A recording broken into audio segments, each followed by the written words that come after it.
Tonight, we will be talking about sex addiction, the thing that unites both celebrities and cheaters alike, but only after they get caught. So, if you or someone you love has struggled with out-of-control sexual behavior, or if there's anything else you'd like to ask Dr. Ray, lines are already open. Number is 512-686-0279. That again is 686-0279. All right. With that, Darrel, okay. What is sex or pornography addiction, or why is that language problematic in and of its own sake? Well, we can start off by saying that there's no consensus on any agreement on any kind of diagnostic criteria for the so-called notion of sex addiction. Mm-hmm. American Psychological Association has probably been working for 20 years, had 2 or 3 committees look at it, and nobody can come to any agreement on what it would look like. So we can come to some agreement on what depression looks like and what the symptoms are. We can look at things like schizophrenia. We can look at bipolar. You know, there's lots of mental conditions that we can come to enough agreement on to be able to diagnose. But nobody's been able to come to agreement on what sex addiction is. With one exception. We do know that the more religious you are, the more likely you are to self-diagnose yourself as an addict, sex addict. And the roots of this whole notion of sex addiction come from religion. They don't come from psychology.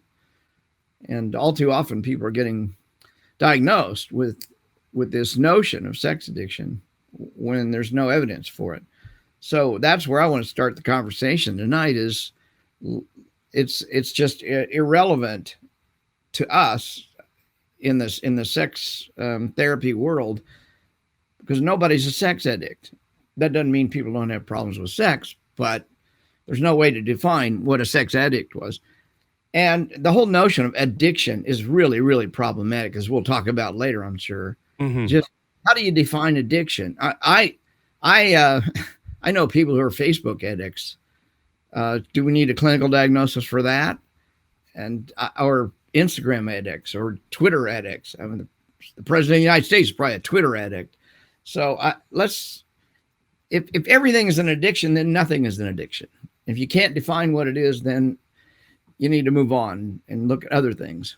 So that's the long answer to your short question. Yeah, no, that's exactly right. I mean, myself being very new to this field, not having the experience and being, just kind of open, reading books, taking in new information, it struck me very early that there's a huge distinction between what people who actually work in the field of gender and sexuality and these different components of humanity say about sex or about sex addiction or about pornography versus what you're hearing on the news. I mean, I've always understood that there's, some sort of like scandalizing, if it bleeds, it leads kind of culture in our news media. But I remember when Tiger Woods was announced or declared by the news media as being a sex addict, and just how rare it was to find anybody who actually worked in the field of sex treatment or anything related to the mental health or the physical health of folks that was saying anything like that. So where are these rules even coming from? I mean, why does a news anchor feel comfortable standing up and saying this kind of thing if the so-called experts or the people who you would typically rely on aren't using those terms? Right. I call that the Oprah effect. People like Oprah Winfrey and Dr. Phil, who's incompetent and should be thrown out of the psychological world. Yeah. All use these terms, and now you can forgive Oprah because she's just trying to get viewers and she's popular and she's not a psychologist, but there's no excuse for Dr. Phil. He knows damn good and well there is no such diagnosis as sex addiction, and yet he'll have people on his show and talk about sex addiction. And he'll say, here's all these criteria. Well, the criteria are not agreed upon by anybody in the scientific world. So I just call it the Oprah effect. The news media is going to take the lead from those kinds of people. Because, I mean, the viewership comes from places like Oprah and Dr. Phil. And if you're citing Dr. Phil, then you're probably And you're following the expert, because everybody thinks that Dr. Phil knows what the shit he's talking about when he really doesn't most of the time. And the guy's, I have big problems with him. But it was people like him who helped perpetuate it. But we got to go clear back into the early 1980s to understand the roots of all this. And that starts with a guy named Patrick Carnes. Have no idea how this guy got a PhD, but he's a psychologist, and he has created also his first book on sex addiction. I read, I think in 1982. I was working with adolescent boys, and I mean, that was my. We're all sex addicts, I assume. Yes, exactly right. My whole clientele was adolescent boys, and they're just acting normal. They're just being normal, horny, aggressive. You know, they've got all the characteristics, and I'm sitting here thinking it looks a whole lot like me when I was 13 years old or 14 years old. The hormones are flowing. Our biology is compelling us to behave in certain ways, and of course, we live in a civilization, and hopefully our parents are training us to not give in to all the urges and to be, you know, learn respect for other people and other people's sexuality and all. But many of these kids weren't being taught that at all. Mm-hmm. And role models weren't there. And so Patrick Carnes comes along, and he basically pretty much diagnoses any 13, 14-year-old boy is going to be a sex addict according to his criteria. Now, he didn't even look at women and girls back then. Now he is now, but back then they weren't. He just pretty much said focused only on males. And even then, of course, he thought homosexuality was a part of sex addiction too. Sure. So I've used his tests and his surveys and all this sort of stuff for years, and he has changed them, but he's changed them to be more in line with current culture, but it's still a bullshit concept. I don't know if I'm going where you want to go or not, but that's yeah. I lost out there. No, not at all. I mean, you mentioned some of his tests and things, and I think it's worth going ahead and pointing out to everybody that our entire production team, our producer, our executive producer, our call screener, everybody here, as including you, took the sexual addiction screening test, and couldn't help but notice that in our very small sample size, at least two of us scored pretty much astronomically in the sex addict range. And sure, we could label that as, well, if you're going to be the host of some kind of crazy, heathen, sex fiend type YouTube channel, that of course you're a monster. But as somebody who is in a rather healthy relationship that I'm kind of proud of at the moment, I have a hard time accepting that this test has any validity at all. I mean, where is this coming from? Well, it's coming from even earlier. I started with Patrick Carnes, but we go back earlier with the beginning of the purity culture, mm-hmm. The notion that comes out of, primarily fundamentalist religions, but Southern Baptists have really, really pushed it. And those are notions around that, of course, go back 2,000 years through Catholicism, and the notion that a priest can be celibate and that you shouldn't have sex outside of marriage and all that sort of stuff. Well, if you operationalize those concepts, then it's going to criminalize in the eyes of religion, of course. It's going to almost criminalize behavior that's pretty natural to our species. So what has started happening in the purity culture in the 60s and certainly in the 70s as a response to, I think, the sexual revolution of the 60s, and the implementation of birth control, or the opportunity for birth control, that scared the hell out of churches like the Catholic Church. Mm-hmm. Of course, other fundamentalists that have pretty conservative ideas around sex.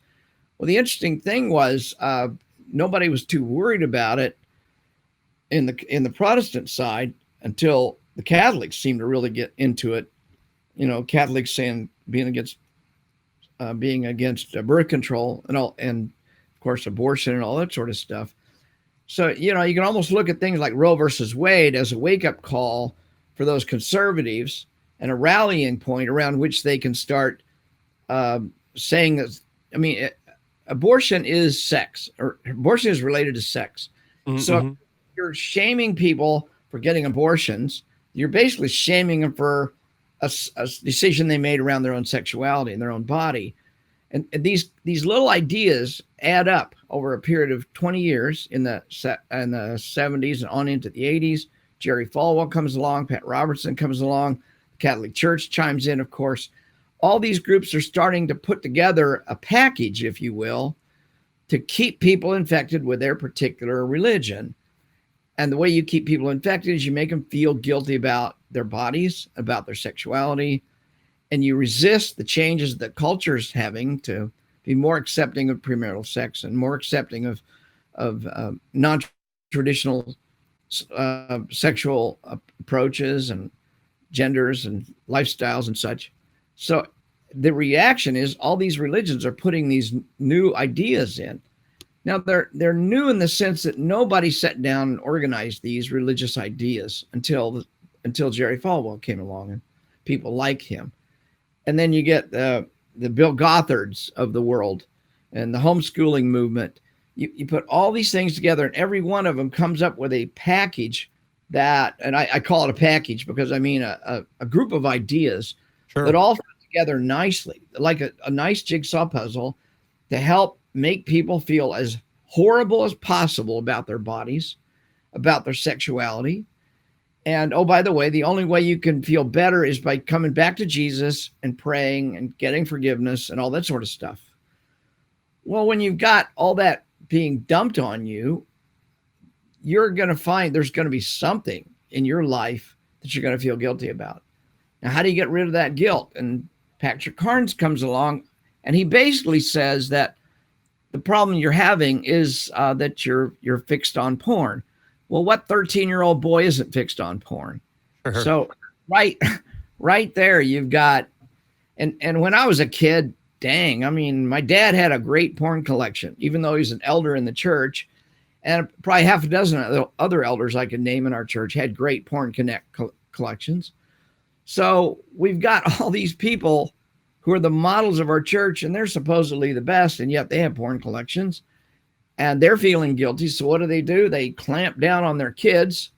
You shouldn't have porn, and yet they have porn.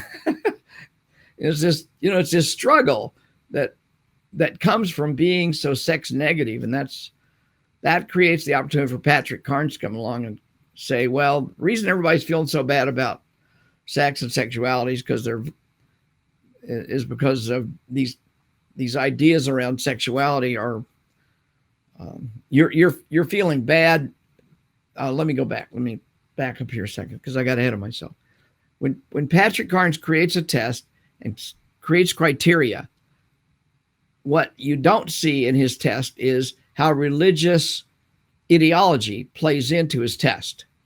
He never mentions religion once in any of his tests. And yet underneath probably 2/3 of his questions are religious notions about human sexuality. Mm-hmm. So what's considered acceptable? I mean, this idea that there's a appropriate or a right number of sexual partners or a appropriate right level of sexual interest. Never mind your ability to control that interest, to control or manage these drives, to responsibly respond to them. If you're too hungry, it doesn't matter what your self-control is, what your diet looks like, how you source that food. If you're too hungry, that in and of itself is pathologized or criminalized in a way. Yeah, that's exactly right. And so there's no, if you look through his books or his tests or anything, there's no information on developmental issues and mm-hmm. what do normal adolescents go through, and where do children learn their sexual ideas and learn about their sexuality. There's no information in anything that he puts out, except information that has an underpinning of Christian sexuality. And, that's the Bill Dodson, or the, what's Dodson's first name? I forget. Oh, man. Anyway, focus on the family. Yeah, absolutely. So family wrote several books. Dodson wrote several Dobson. Yep. Yeah, James Dobson wrote several books about adolescent sexuality. And I know I've watched this happen. My daughter, who has my grandsons, My daughter has two of my grandsons, and she is looking at these books by James Dobson and reading them, and he's a psychologist. Her own father's a damn psychologist. Yet she takes Dodson's word because he's the Christian psychologist. I'm not a Christian psychologist. And when Dodson says, oh, yeah, boys shouldn't masturbate, but don't punish them too bad, basically, for masturbating, Dodson is way out of line around normal male human development. Way out of line. And yet, she and I had a discussion about it, and her mother had a discussion about it too, because her mother's liberal about this stuff. And it's hard for a Christian to get their head wrapped around the fact that their sexuality doesn't match up with what boys are going to do. And you can't guiltify boys into not masturbating. You can't guiltify girls out of it either. I'm focusing on boys because that's what James Dodson did. Sure. And that's what Patrick Carnes did in the initial iterations of this notion of sex addiction.